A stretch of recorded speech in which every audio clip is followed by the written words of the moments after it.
Bom, boa noite, tudo bem? Gostaria de agradecer a presença de todos, gostaria de agradecer ao convite da Escola do Parlamento em nome da Ilza, do Humberto Dantas e do Rafael, agradecer ao SESC em nome da Daniela Ribas e, claro, mais uma vez a vocês. Apesar do tema um tanto abrangente, que é dados abertos na cultura, a minha exposição vai ser bastante focada na lei de incentivo, aliás, na lei de acesso à informação. É que as leis de incentivo são um objeto de estudo para mim, vamos conversar bastante sobre elas também. E os potenciais usos da lei de acesso à informação para a transparência na cultura, onde, claro, as leis de incentivo e outros aspectos orçamentários da cultura têm bastante centralidade.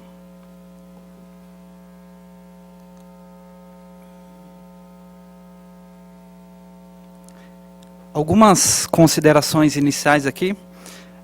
A Daniela Ribas, do SESC, que é uma parceira de longa data em algumas atividades, tem se referido a mim para algumas pessoas como sendo uma espécie de hard user da Lei de Acesso à Informação, mas na verdade nós temos um problema. Já tinha uma intuição sobre isso e eu me convenci alguns dias atrás em um evento promovido pela Controladoria Geral da União em São Paulo, que é o fato de que os pesquisadores e outros profissionais do campo cultural, em geral, têm usado muito pouco a Lei de Acesso à Informação. Então, qualquer pessoa que use com alguma regularidade e disponibilize, compartilhe os dados derivados desses pedidos, acaba destoando um pouco da média, digamos assim. Outra consideração é que a minha experiência com os pedidos de acesso à informação foi mais realizada no âmbito da União e do Estado de São Paulo. Isso porque eu trabalho muito com a renúncia fiscal, tanto academicamente quanto profissionalmente. E como vocês sabem, a nossa lei de incentivo à cultura aqui do município de São Paulo está inoperante, salvo engano, desde pelo menos o segundo semestre de 2012. Por isso que eu não tenho uma experiência com o uso de pedidos aqui para o município de São Paulo. Eu estou pressupondo, não sei se faço isso corretamente, que algumas pessoas que estão aqui hoje talvez não estiveram nas aulas passadas, mas em todo caso, se tiveram alguns aspectos que eu vou tratar aqui de caráter mais geral sobre a lei, podem servir como uma espécie de revisão. Tá? E aí então vou dividir a minha exposição em dois blocos, um tratando de aspectos mais gerais da lei, do acúmulo histórico que ensejou a emergência dela, e um segundo bloco mais pertinente ao campo da cultura. Vou comentar alguns pedidos meus de acesso à informação, sobretudo aqueles em que eu não fui muito bem sucedido, porque os positivos, claro, eles são relevantes, mas se alguém tiver interesse, posso compartilhar depois com vocês. Esta apresentação está disponível no blog para download, que é aquele endereço ali embaixo, e ele vai voltar a aparecer no final da apresentação, de modo que, se vocês perderem alguma informação, podem baixar a apresentação que já está lá disponível. Tá?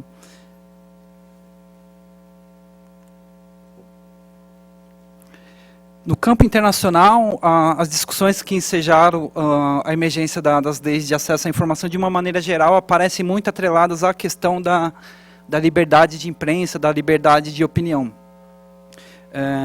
E apesar das normas internacionais serem bastante longínquas, nós vemos que há um crescimento dessas legislações, sobretudo na última e também no início dos anos 2000 para cá. Vide a nossa própria Lei de Acesso à Informação, que é de 2011. Né?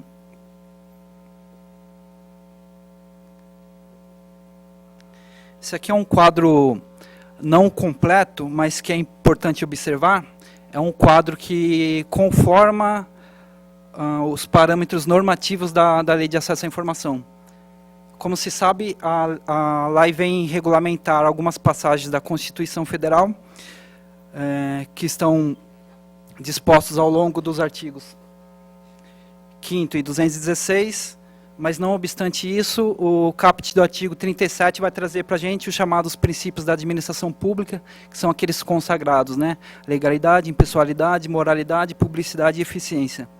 O princípio da eficiência é um princípio que surgiu um pouco mais tardiamente, ele vem através da emenda constitucional número 19 de 98, e esses princípios eles surgem na nossa Constituição com poder vinculativo para os demais poderes, ou seja, apesar de ensejarem que eles são relativos apenas à administração pública e, portanto, teriam uma vinculação apenas para o Poder Executivo, na verdade, eles se aplicam igualmente ao Poder Legislativo e ao Poder Judiciário.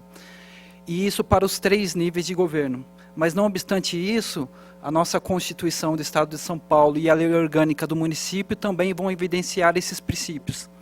E princípios esses que eles ainda serão, quando positivados, ampliados no âmbito das leis que regulam os processos administrativos. A LAI, que é de 2011, então, ela desenvolve suficientemente a questão do acesso à informação. É uma lei federal, tem também poder vinculativo para os demais níveis de governo, e segue uma regulamentação específica em cada nível. Então, nós temos decreto no Estado e decreto no município, regulando a lei especificamente. Claro que alguns princípios e algumas diretrizes são comuns a todos, né? Então, por exemplo, a obrigatoriedade dos órgãos solicitados responderem os pedidos em até 20 dias é uma obrigação comum para os 3 níveis de governo. É interessante notar que a LAI faz uma espécie de síntese entre 2 frentes de transparência, que é a transparência ativa, ou seja, aquela que o Estado realiza por iniciativa própria, e a transparência passiva, que é aquela demandada pelos cidadãos. O ideal seria que a transparência ativa fosse desenvolvida o suficiente para que a gente não precisasse realizar os pedidos de acesso à informação. Claro que isso, digamos, é um tipo ideal, né? Na prática não é assim, a cultura da transparência ainda está se desenvolvendo.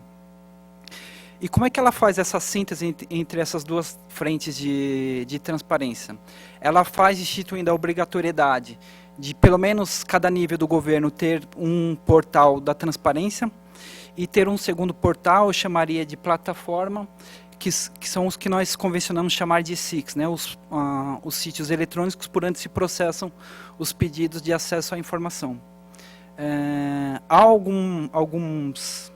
alguns casos previstos na lei para pequenos municípios, prevendo que se não for possível instalar o portal eletrônico, que pelo menos se possa garantir outros meios.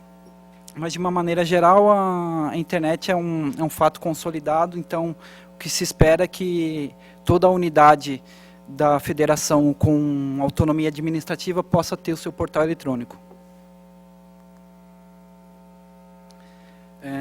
De agora em diante, eu vou mostrar, sempre que possível, de maneira comparada, a União, o Estado e o município, para que a gente possa perceber aí, se possível, algumas diferenças. Então, esses são os portais da transparência, da União, do Estado de São Paulo e do município.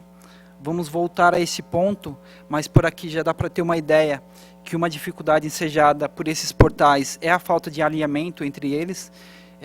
Não digo alinhamento apenas no sentido estético, embora isso fosse desejável também, mas um alinhamento quanto aos seus fluxos de processo, às terminologias usadas nas suas informações. Aqui são algumas possibilidades de manipulação desses portais da transparência. Então, como vocês podem ver, eu selecionei aí alguns filtros de modo a obter alguns resultados. Notem que no caso do Estado de São Paulo, boa parte das informações estão originalmente alocadas no sítio da Secretaria da Fazenda. Então, necessariamente, ao escolher alguns filtros, você vai ser direcionado para esse site.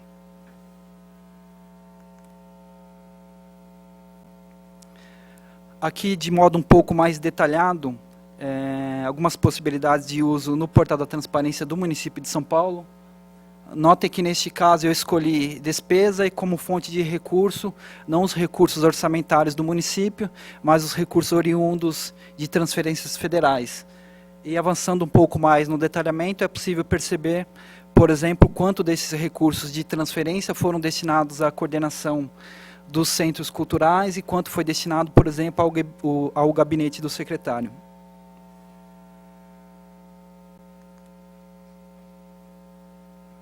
Avançando mais um pouco aqui, nós temos também de maneira comparativa aí os 3 ESICs.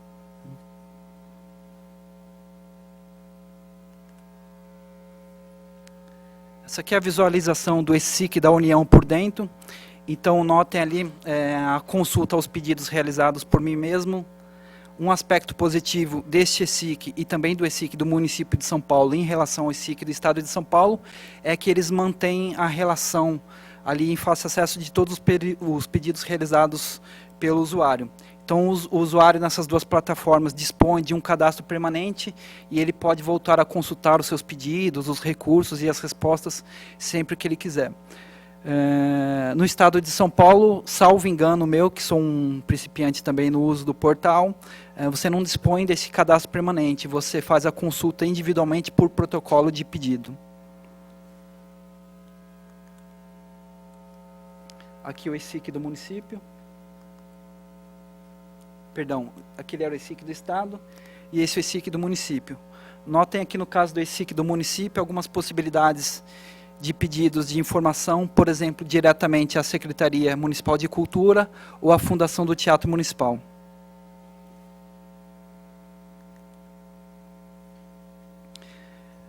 Tem sido um razoável consenso dos especialistas que têm debatido o acesso à informação, alguns aspectos em que nós precisaríamos avançar. Primeiro, há um certo entusiasmo com o crescimento dos números de pedidos que têm sido feitos, né?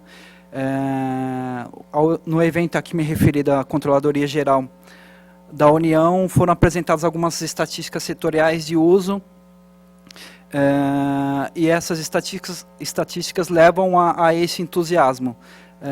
Não obstante isso, é preciso continuar incentivando o uso das plataformas e divulgando os conteúdos oriundos desses pedidos. Mas também é um desafio latente, como enunciei lá atrás, que a gente possa alinhar essas diferentes plataformas.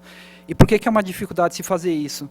Pela questão da ingerência, né? Ou seja, cada nível de governo tem a sua autonomia administrativa, de modo que a Controladoria Geral da União, que em última instância foi responsável por implantar e controlar, fazer a fiscalização da Lei de Acesso à Informação no âmbito da União, não tem poder para dizer como devem ser os demais portais em âmbitos estadual e municipal. Então, essa é uma dificuldade.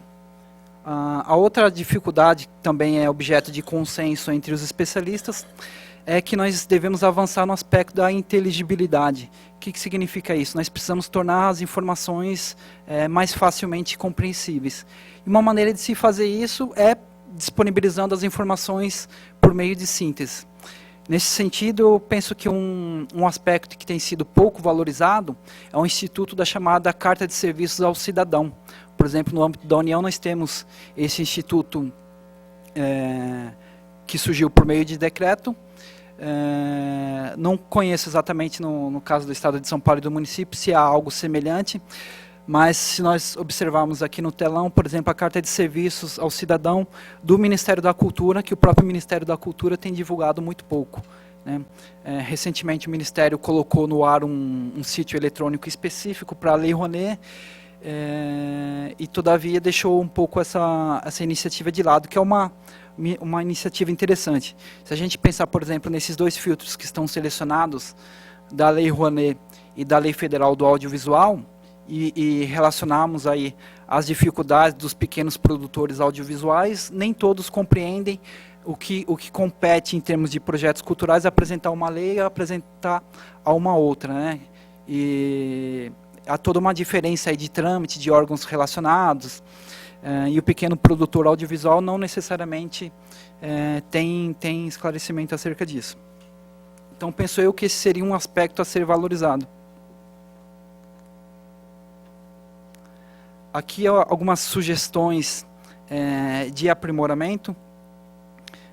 Eu sei que foi feita essa pergunta, salvo engano, na primeira palestra, e gostaria de repeti-la aqui. Quem aqui entre os presentes já faz uso da Lei de Acesso à Informação. Tá. Pelo menos do corpo presente aqui, é uma minoria. E eu comentava há pouco com a Ilza que não necessariamente o melhor indicador que a gente possa ter é um volume grande de pessoas que fazem uso, porque o que se espera é que, novamente, né, ressaltando aquele aspecto, a transparência, sobretudo ativa, se desenvolva de maneira que a transparência passiva possa ser complementar, aquela realizada pelos cidadãos. Nós temos aí pelo menos 3 instituições que oferecem alguns cursos interessantes em matéria de controle social, com ênfase na LAI. Eu ressaltaria a escola virtual da própria CGU, a Escola Nacional de Administração Pública e a ONG Escola de Políticas Públicas, que fica aqui no centro de São Paulo. Tem alguns cursos interessantes, vale a pena vocês conhecerem. Eu mesmo fiz alguns deles. Temos também uma sugestão que já foi feita por palestrantes que me precederam aqui, que é a iniciativa da Transparência Brasil em conjunto com a Abrage, que é o portal Achados e Pedidos, né, por onde as pessoas que já realizaram seus pedidos possam compartilhá-las e assim nós trocarmos experiências. Avançando aqui já no segundo bloco, gostaria de ressaltar uma iniciativa que eu acho bastante interessante de transparência ativa, que é o portal específico da transparência para a cultura do governo do Estado de São Paulo. Evidentemente, o governo, a secretaria e as atividades que esses realizam têm problemas, mas dos 3 níveis aqui que estão sendo comparados, é a única iniciativa nesse sentido de um portal específico para a cultura. É importante dizer também que para o surgimento dessa iniciativa houveram as condições institucionais, né? Então há um decreto que vem instituir uma coordenadoria específica para acompanhamento e avaliação dos contratos de gestão realizados junto às organizações sociais. Posteriormente, essa coordenadoria adquire um escopo mais amplo e passa a realizar um monitoramento mais amplo de toda a política cultural do Estado de São Paulo. Tem acrescentado uma série de conteúdos a este portal e tem também ofertado aí alguns indicadores.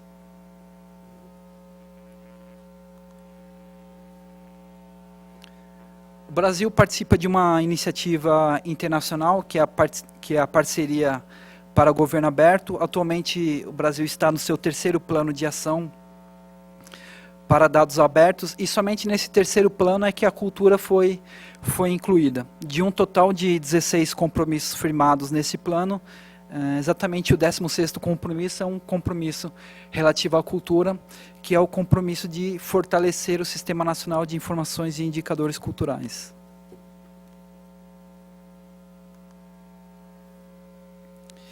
Dentre outros macroprojetos, chamaria assim, do Ministério da Cultura, o Sistema Nacional de Informações e Indicadores Culturais é uma iniciativa que está parcialmente, eu diria, muito embrionariamente instalada.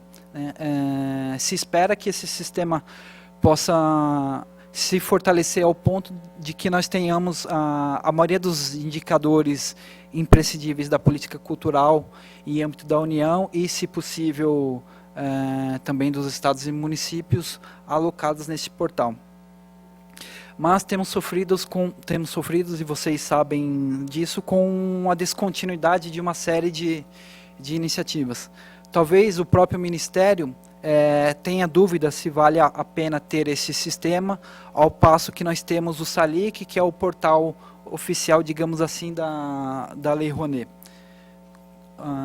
Acho que todos vocês sabem, a Lei Rouanet, que é de 1991, instituiu não apenas a renúncia fiscal, que é esse mecanismo mais conhecido e que frequentemente é objeto de interesse da grande imprensa, mas também instituiu o Fundo Nacional de Cultura, que opera com recursos orçamentários, né?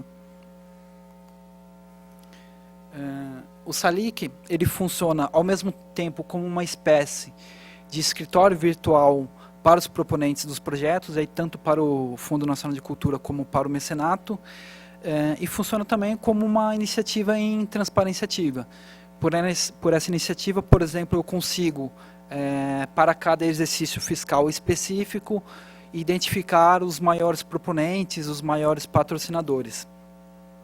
Como eu sou um usuário contínuo dessa plataforma, diria de cara que a renúncia fiscal, talvez isso desperte a curiosidade de vocês, a renúncia fiscal, eu diria que ela, nesse caso, dispõe de muito mais dados do que o Fundo Nacional da Cultura. Isso porque o Fundo Nacional de Cultura financia, dentre milhares de iniciativas, também as próprias iniciativas da União, através das autarquias que compõem o Ministério da Cultura. E aí há uma dispersão de alguns dados aí.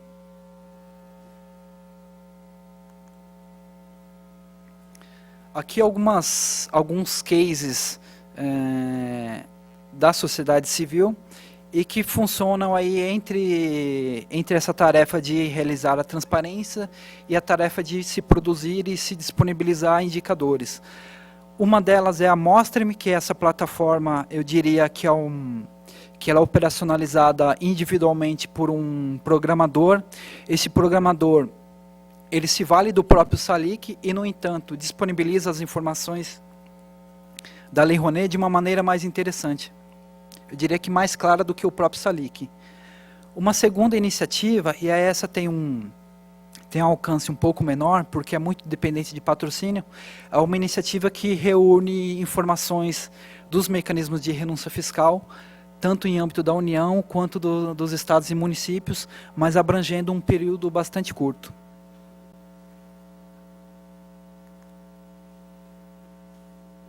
Aqui, então, vou comentar alguns casos de pedidos de acesso mal sucedidos, todos realizados por mim mesmo.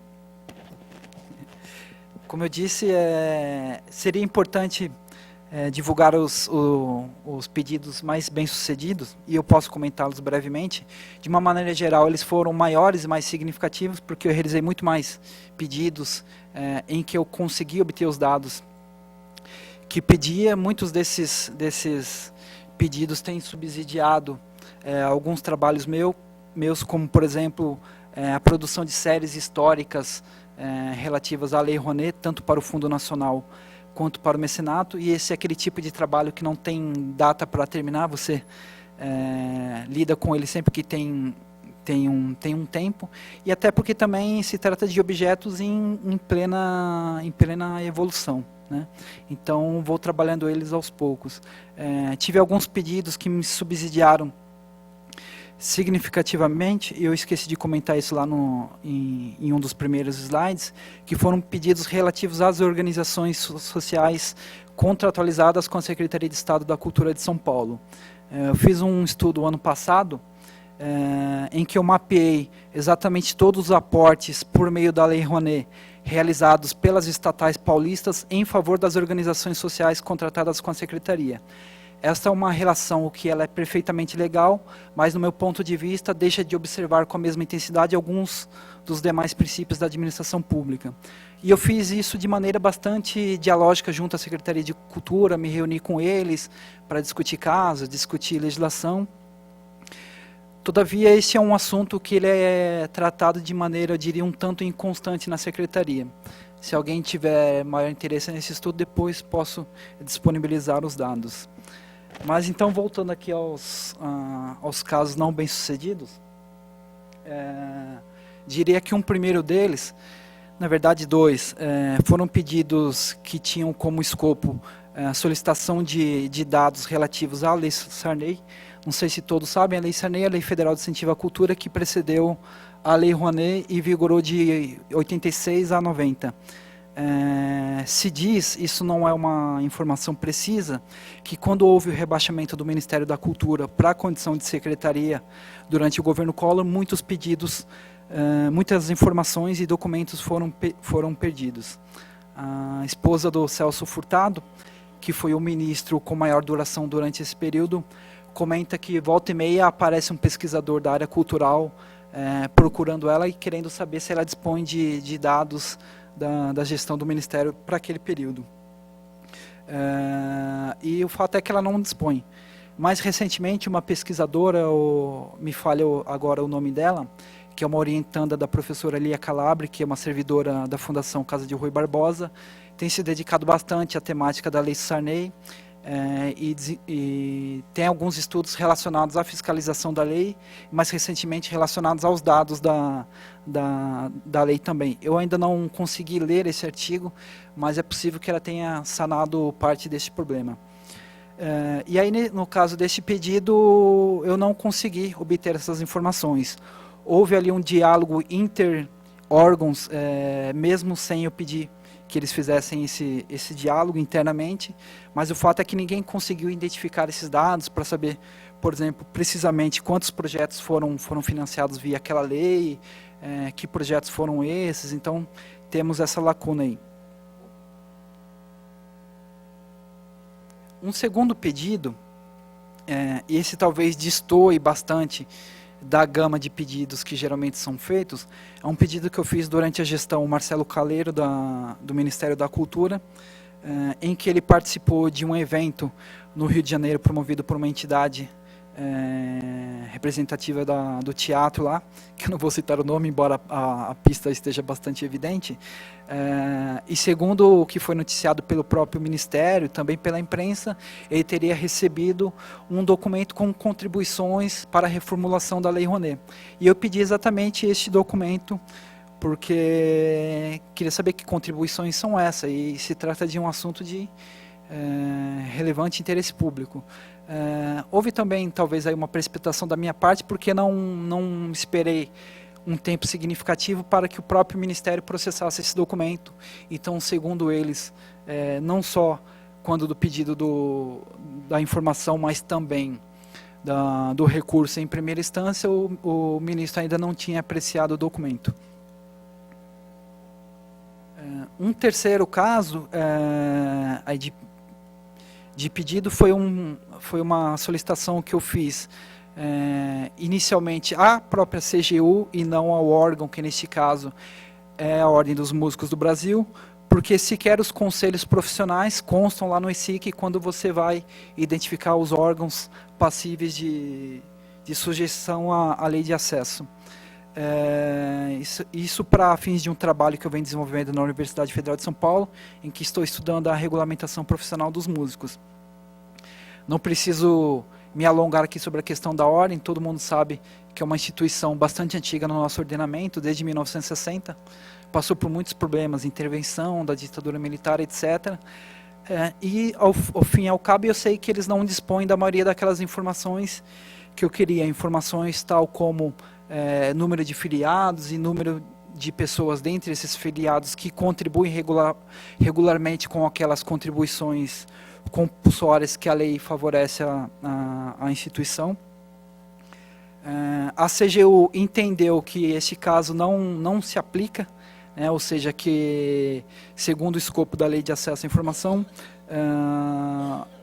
como o Conselho não integraria o ordenamento jurídico, portanto não se sujeitaria à Lei de Acesso à Informação. E essa negativa foi feita mesmo eu tendo indicado um acórdão do Tribunal de Contas em que se reconhece a sujeição de alguns conselhos profissionais, não à Ordem dos Músicos, mas outros, à Lei de Acesso à Informação. Entendo eu que, por analogia, se aplicaria perfeitamente à própria Ordem dos Músicos. Não foi o caso. Eu até poderia recorrer mais 2 vezes, mas eu não tinha tempo hábil para discutir aquele entendimento, que na prática tem efeitos bastante similares à de uma jurisprudência, e também para fins do trabalho acadêmico que eu venho desenvolvendo, bastava eu evidenciar que fiz um movimento no sentido de mobilizar algumas instâncias oficiais. Algumas considerações ou recomendações finais seriam, por exemplo,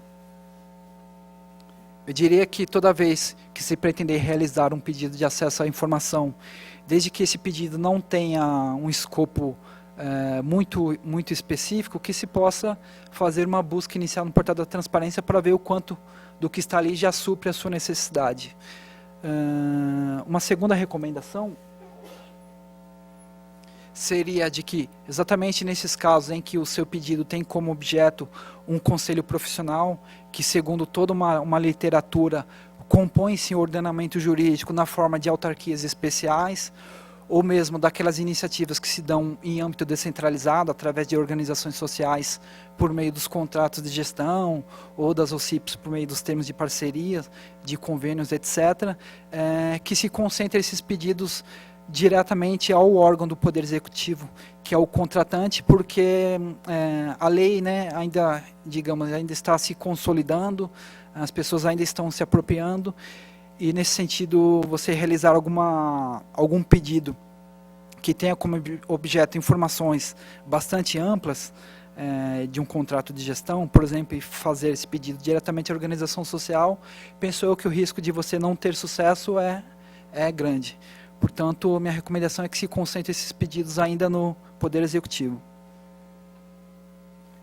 E a terceira recomendação é justamente essa de que os pedidos que nós viemos a fazer, que eles possam ser compartilhados justamente para se trocar experiência e nos propiciar e ter um panorama dos usos que vêm sendo feitos da Lei de Acesso à Informação.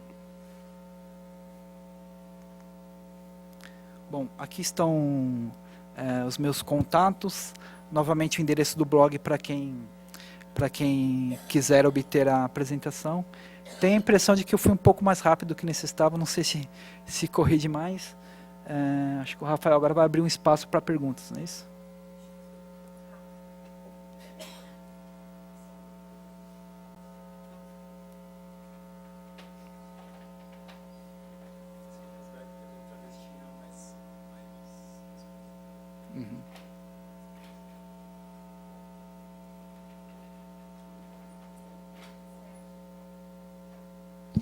Sérgio, boa noite. Boa noite. Sou Anabela Andrade, sou doutoranda da PUC. E tem uma coisa que eu acho que dá para fazer com a ordem, que eu tenho formação em Direito. Tem o marco regulatório do terceiro setor, e eles entram no meio, e eles são obrigados a fazer os relatórios de atividade, sobretudo mandar para o Ministério Público. Tem uma que engessou bem as entidades. Outra coisa, a gente está tentando construir com um dos vereadores dessa casa a lei de transparência para a questão pública. Porque, por exemplo, se você pega uma obra daqui do centro, a construção ela já deveria ser clara. Então, o edital ele não é claro, o pregão não é claro. Quem ganha a bendita... Então, a gente tem aí um caso aqui da Rua 7 de Abril, que é emblemático, porque foram versados 2.800.000, e a gente não consegue trazer o cara para arrumar, porque a rua, em 6 meses, detonaram, está toda detonada, não sei se todo mundo já viu, não dá para andar ali. E como eu trabalho muito com essa questão dos cadeirantes e tudo mais, isso me é muito caro, então a gente está tentando fazer isso. Então, eu não sei até que ponto que, com toda a sua pesquisa acadêmica, você poderia juntar com a gente e dar, sabe, subsídios para esse vereador para construir, porque nós queremos que as coisas venham claras desde o início, desde o momento que sai o edital, né, sem aquelas siglas que a gente entra lá na LAI e não sabe o que é, você fica vendido. Então, é isso. São essas duas coisas, tá? Obrigada. Vamos fazer, então, conforme sugestões, um bloco de pelo menos três perguntas. Anabela, né? Seu nome? Tá.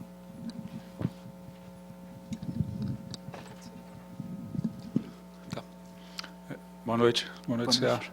Parabéns aí pelo trabalho. Eu sou Sérgio também, Sérgio Corrêa, jornalista. Eu trabalhei um pouco dos dois lados do balcão, tanto acompanhando aí questões dessa área, quanto também, em alguma ocasião, trabalhando do lado de governo.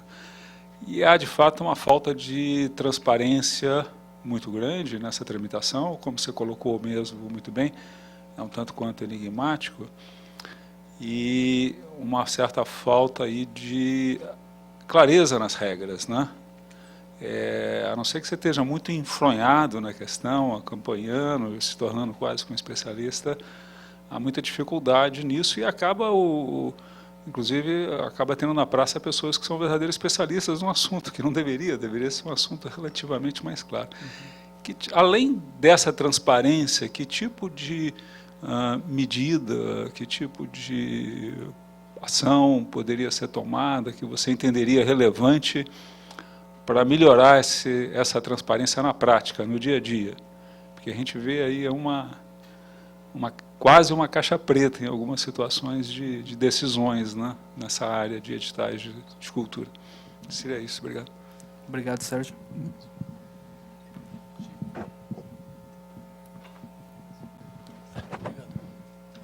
Opa, tudo bom, Sérgio? Tudo bem?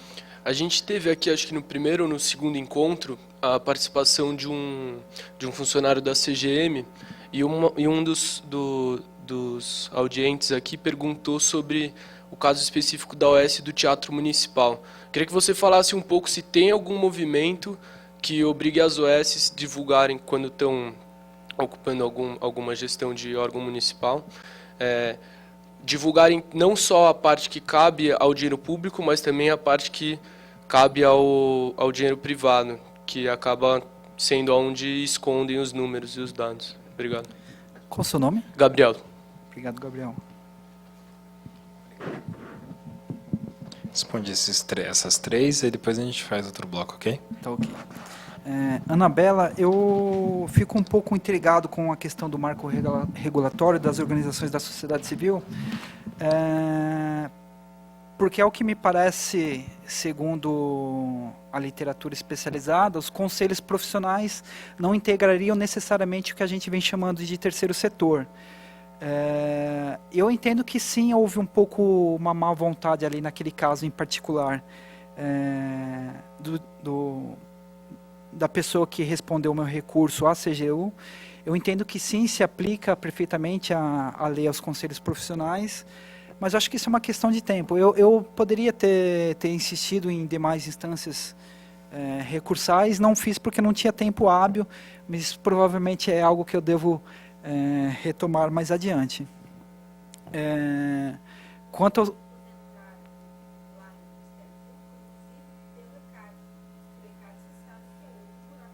Sim.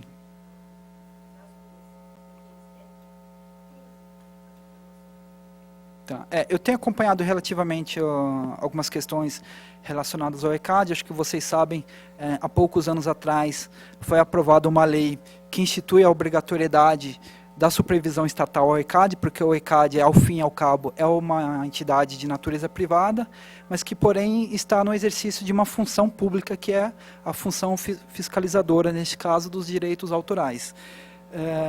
E essa alteração legislativa que foi aprovada, ela prevê que essa supervisão estatal possa se dar ou diretamente pelo Ministério da Cultura ou por um órgão a ser criado.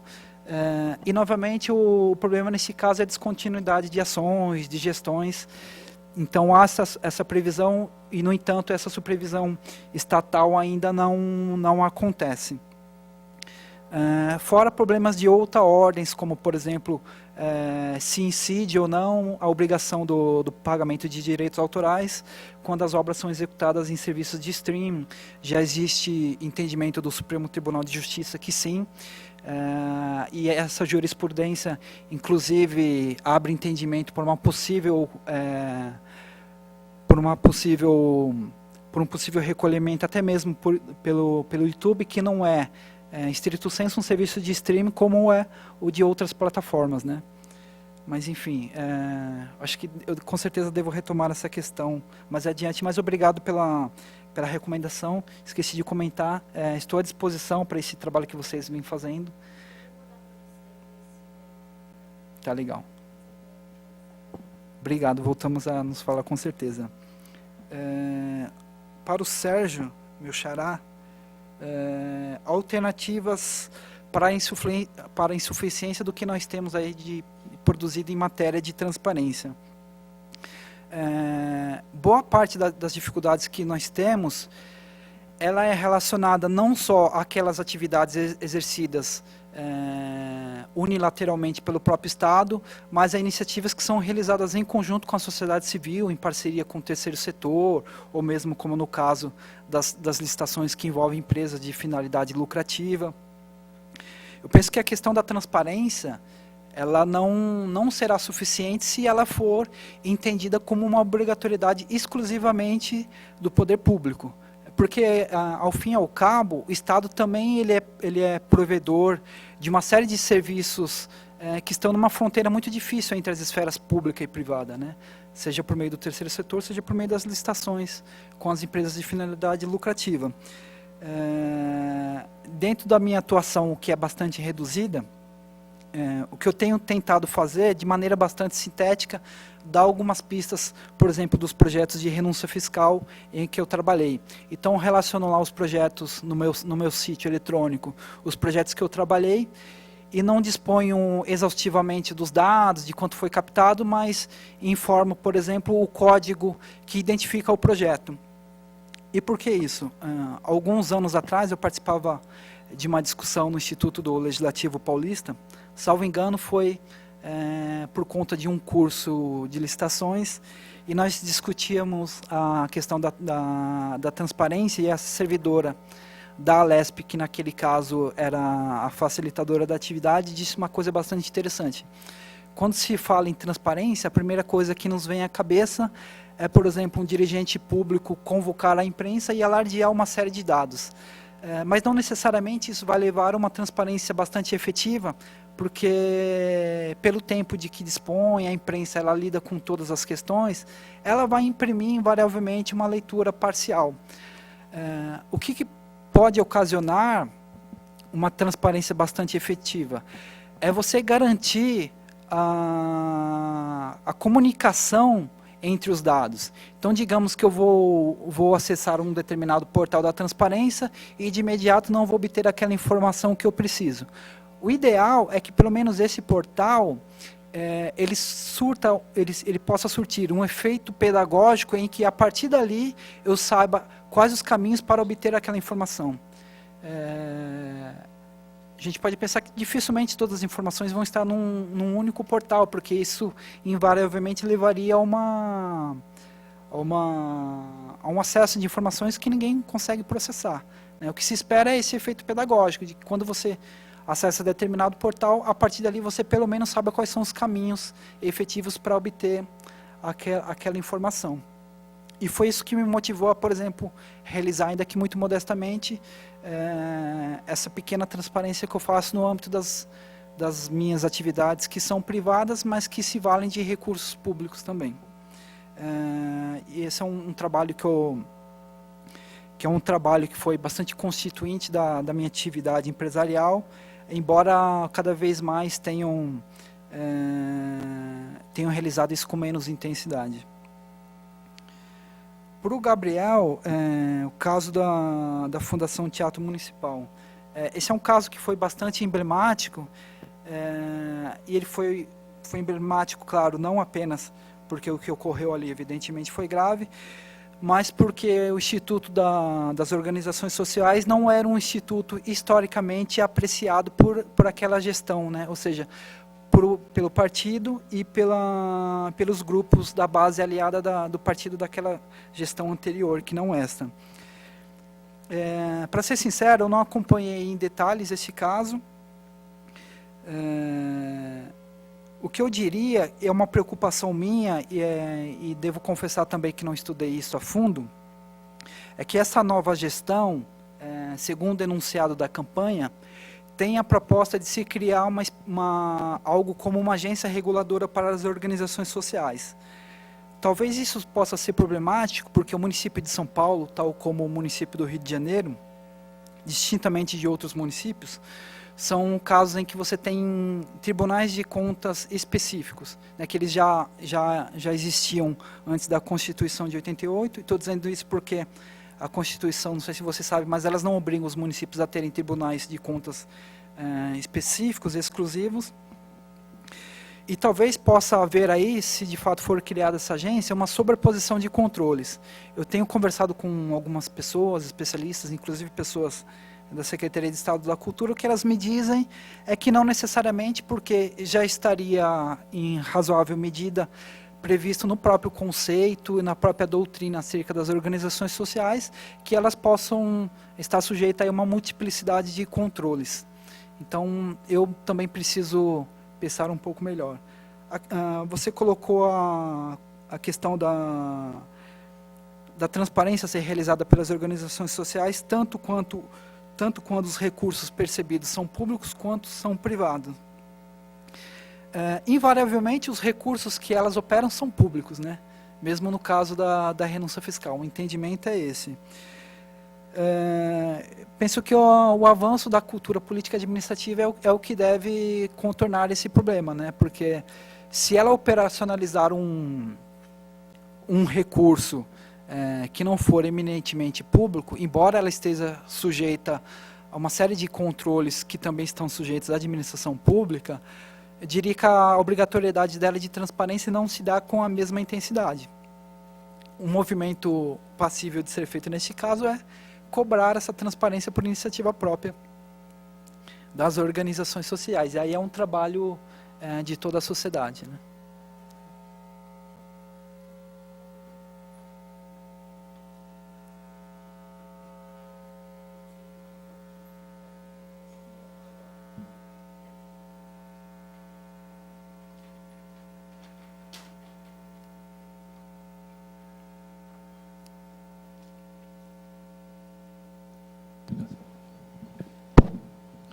Então, Sérgio, nesse ponto que você tocou, e também pelos esforços de transparência, eu queria saber que outras áreas você tem desafios compartilhados. Imagino que alguma coisa no esporte, talvez, devido às leis de renúncia fiscal e etc.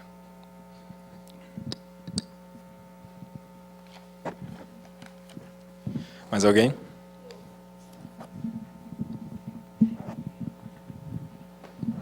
Sérgio, tem outra coisa também que eu estou vendo aqui, que é a questão do CMDCA, do Fundo da Criança, que no ano passado foram 800 milhões. É dinheiro que vem das empresas, né? Então, se é privado, mas é para usar em âmbito público, então eles não fazem aqueles relatórios que nós gostaríamos. É impossível de você saber aferir se aquilo que foi colocado para as crianças deu resultado. Isso é uma outra coisa também que nós estamos tentando conversar com o Ministério Público, que é com o Eduardo Dias, porque a gente precisa aferir. Se são 800 milhões, como que foi versado esse dinheiro, se tem um índice para a gente saber se aquilo deu resultado. Então, é organização religiosa que pega dinheiro. Então, isso daí é uma coisa que também não sei se você pesquisou. Obrigada. Alguém?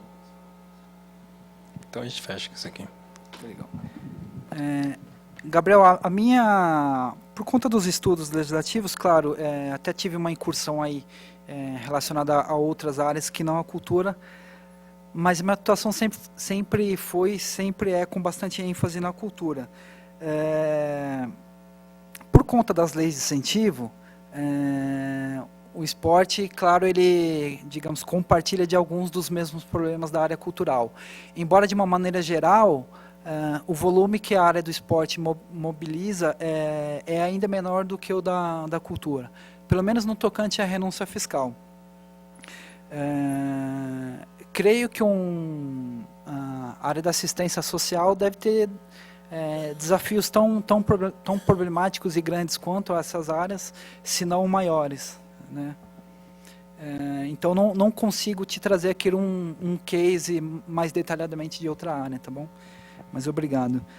Anabela, a minha atuação junto aos mecanismos de renúncia fiscal, ela está mais relacionada a essa legislação de escopo mais amplo, que são, por exemplo, as leis gerais. Então, a Lei de Incentivo à Cultura do Estado de São Paulo, a Lei Federal, a Lei Rouanet. Tenho um conhecimento bastante incipiente quanto ao funcionamento do CMDCA e do Fundo Municipal da Criança e do Adolescente que ele operacionaliza. Posso imaginar que tem problemas semelhantes, né? Sabemos que o volume de recursos que mobiliza é muito inferior a dessas legislações a que me referi, mas deve ter problemas semelhantes. E a minha atuação nesse sentido é muito pequena, porque eu venho originalmente do campo da música, então trabalhava nos bastidores técnicos da música, E o FUNCAD, ele gera um recurso que ele só pode ser percebido por organizações sem fins lucrativos e que abranjam atividades relacionadas às crianças e adolescentes. Então eu não faço esse acompanhamento. Posso imaginar que tem problemas semelhantes. Tá bom? Obrigado. Como estamos de horário? Ainda temos tempo, se alguém mais quiser fazer questões. Ou não necessariamente questões, se quiser também discutir um caso, né, contar algum caso, alguma experiência que ou participou ou conhece. É uma pergunta mais ou menos pontual, se você não puder me responder, não tem problema. Eu tentei uma vez aprovar um projeto pela Lei Rouanet. O edital é extremamente complexo. Ele o tempo, eu não havia muito tempo, estava meio em cima, e eu não consegui cumprir as exigências do edital, né? Eu tinha tudo praticamente pronto, mas em tese, virtual, não tinha nada palpável, né? Nós não estávamos na era digital ainda. Então, eu gostaria de saber de você se existe uma possibilidade disso se tornar um pouco mais, como você usou esse novo termo que eu amei, como é que é? Inteligível? Inteligibilidade, né? Isso. Sim, porque é necessário, né? Inclusive, eu acho que em toda a nossa sociedade as coisas têm que se simplificar novamente. Chegamos num ponto que parece que estamos falando uma outra língua, né? E as exigências são, por demais, extraordinárias, né? Obrigada. Desculpe, qual é o seu nome? Dalila. Dalila.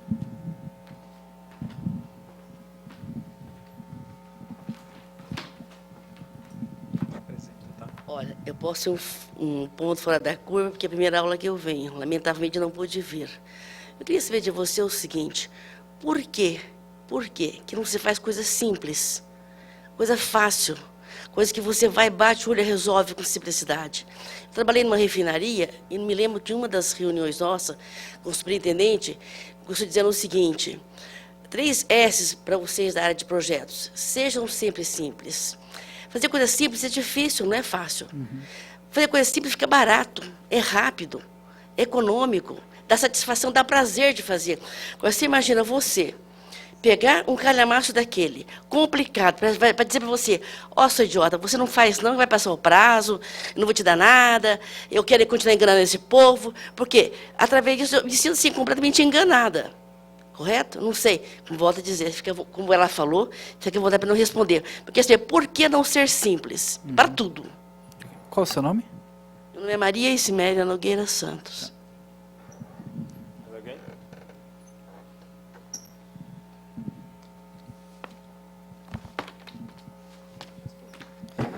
Bom, obrigado pelas perguntas. Dalila e Maria, né, as questões são bastante próximas. Tem sido um razoável consenso a ideia de que, no tocante às leis de incentivo, o maior problema hoje, pelo menos no tocante às leis, quanto aos seus mecanismos que operam pela renúncia fiscal, que a maior dificuldade hoje talvez não seja cumprir as exigências dos órgãos públicos pertinentes, mas realizar a etapa seguinte, que é, uma vez de posse da autorização estatal, realizar a captação de recursos junto à iniciativa privada, seja face a pessoas físicas, seja face a pessoas jurídicas.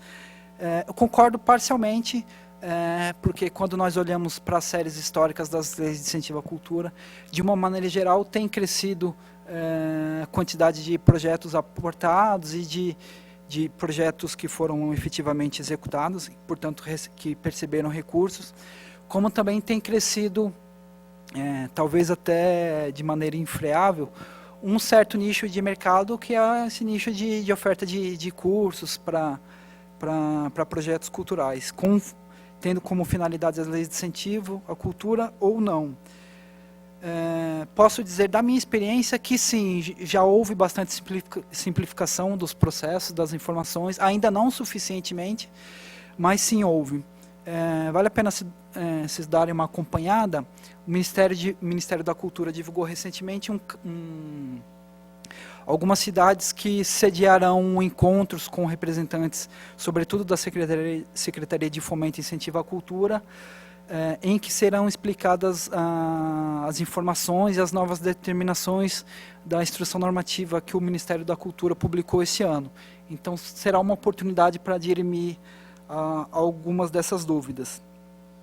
Mas, sim, de uma maneira geral, esses processos ainda são muito burocráticos. Só para citar como exemplo, anteriormente a essa nova instrução normativa do Ministério da Cultura, que, salvo engano, agora é de março ou de fevereiro deste ano, aquelas entidades que executavam projetos regulares, que são chamados planos anuais de atividades, que são projetos ano a ano bastante parecidos, muitas vezes com o mesmo RH, tinham que fazer a cada ano todo o processo de enviar o projeto, de justificar os orçamentos, quando para esses casos você poderia ter processos muito mais facilitados, né? Então, isso é um aspecto da cultura burocrática que nós ainda não vencemos. Dalila comentou da sua experiência profissional num campo que não é o cultural. Eu diria que a cultura, de fato, possui detalhes que colocam em xeque, que nos pregam bastante dúvidas quanto a alguns mecanismos normativos, né? Então, por exemplo, o próprio caso das organizações sociais suscita uma série de dúvidas, porque elas vão trabalhar não com servidores, mas com funcionários regidos nos termos da CLT, de modo que essa transposição ou essa comparação com alguns setores bastante distintos das especificidades culturais, em alguns casos não joga muito a luz nas discussões. Mas sim, é um desafio nosso permanente simplificar nosso campo normativo para a cultura.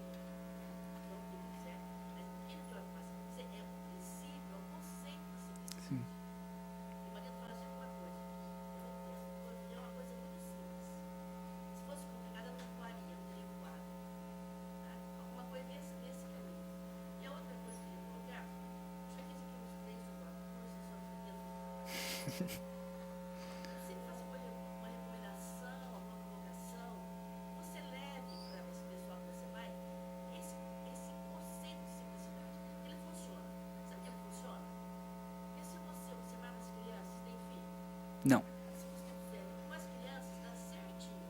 Se dá certo com as crianças, dá certo com uma maravilha. Pode crer que funciona. Eu já fiz esse teste, sabe? Logicamente, resguardando o grau de complexidade. Mas o princípio da simplicidade da nossa passar. Se nós tivéssemos com simplicidade, hoje não tinha.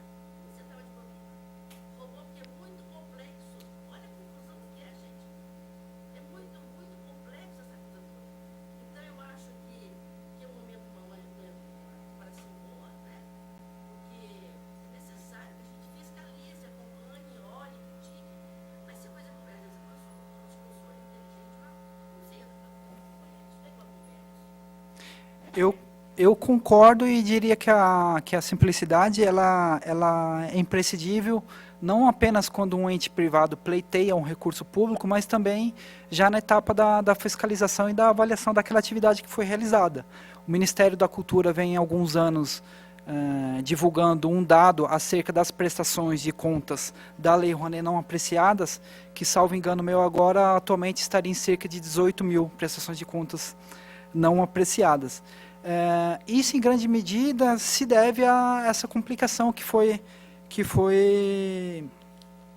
valorizada, né?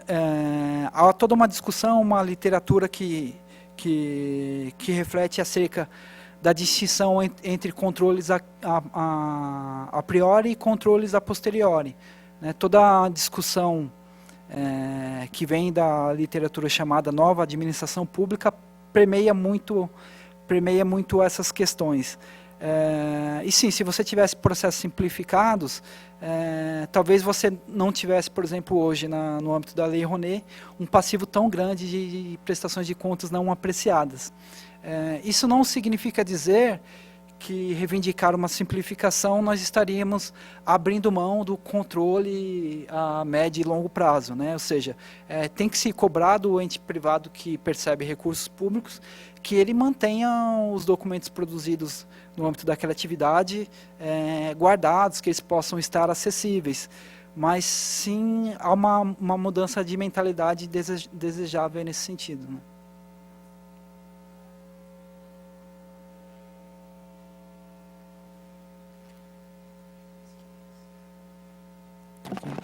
Então, não havendo mais perguntas, encerramos. Gostaria de agradecer a todos.